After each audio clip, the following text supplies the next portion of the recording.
সাইজের হবে যে হাতে মানে মোটামুটি 1 বছরের নিচে বাচ্চা বা 1-2 বছরের বাচ্চা তো আরামসে হাতে চলে আসবে না। সেভাবে প্রথমে হাতে নিয়ে নেবেন, এইভাবে হোল্ড করে নেবেন। এই যে আঙুল দুটো যে আছে, আঙুল দুটাকে আপনার হেড সাপোর্ট করতে লাগবে, এইভাবে হাত দিয়ে বা এইভাবে হাত, যাতে আপনি যখন কাজ করবেন তখন ওদের হাতটি নরম হয় না, তো ওদের ফ্র্যাকচার হওয়ার চান্সেসটা বেশি থাকে। ঠিক আছে, তো প্রথমে বাচ্চাটাকে এইভাবে উল্টা এইভাবে আপনি হাতের উপরে রেখে নেবেন, এইভাবে হোল্ড করে করার পর ধ্যান রাখবেন যে আঙুলের মাঝখানে মুখ আর নাকটা যেটা খোলা থাকে, দেখতে পাচ্ছেন?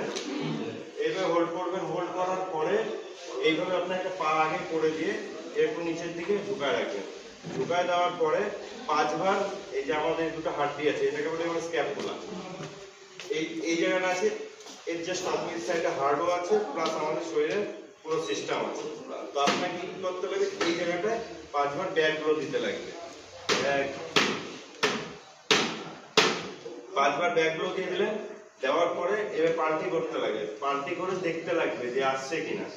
এই এতটা জোরে দিলে পরে রিয়েল গ্রাউন্ডে এতটা জোরে দিলে পরে বমি করেই দিবে।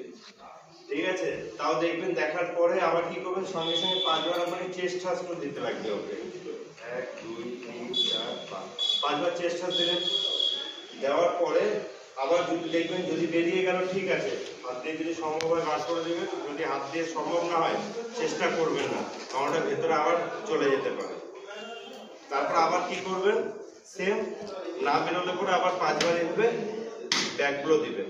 দেখা গেছে 1 থেকে 2 বার দেওয়ার পরে এরকম ভিক্টিমের থেকে বেরিয়ে যায় অবজেক্টটা। ঠিক আছে।